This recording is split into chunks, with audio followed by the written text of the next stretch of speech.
অনুরোধ করবো সিন্ডিকেটের আস্তরা ভেঙে দিয়ে এই রোজার মাসে তারা অনুগত পালন করবে।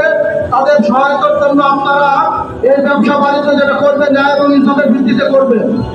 তাতে করে মানুষ বছরের পর বছরে মুসলমানদের সাপ্তাহিক সংঘর্ষ হয়। এ মাসের 20 রমজান ঐতিহাসিক মক্কা বিজয়।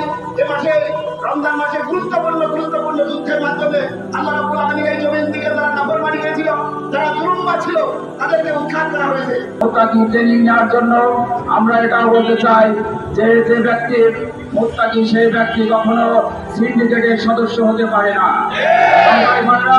যে ব্যক্তি মুত্তাকি হতে পারে সে ব্যক্তি কখনো সুদ দুর্নীতির সাথে থাকতে পারে না। সেই আল্লাহ রাব্বুল আলামিন 216 নম্বর আয়াতে বলছেন, তোমাদের জন্য আল্লাহর দ্বীন প্রতিষ্ঠা ফরজ করে দেওয়া হয়েছে। আজকের এই র্যালি থেকে আমরা মুসলিমদেরকে বলতে চাই যে আল্লাহ রোজা ফরজ করেছেন, সেই আল্লাহর দ্বীন প্রতিষ্ঠা করা ফরজ। অতএব আল্লাহর দ্বীন প্রতিষ্ঠার ফরজ কাজে আমরা সবাই অংশগ্রহণ করি।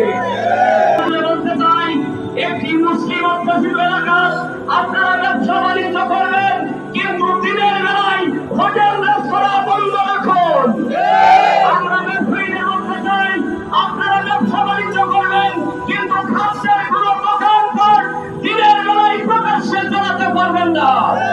বিগত 15-16 বছর থেকে শুরু করে এবং এ পর্যন্ত যতগুলো শাসক আমরা দেখেছি, সকল শাসকদেরকে দেখেছি রমজান মাস আসলে ব্যবসায়ীদের সাথে সিন্ডিকেট করে এই সাধারণ মানুষের পকেট কাটার জন্য তারা উদ্গ্রীব হয়ে থাকে।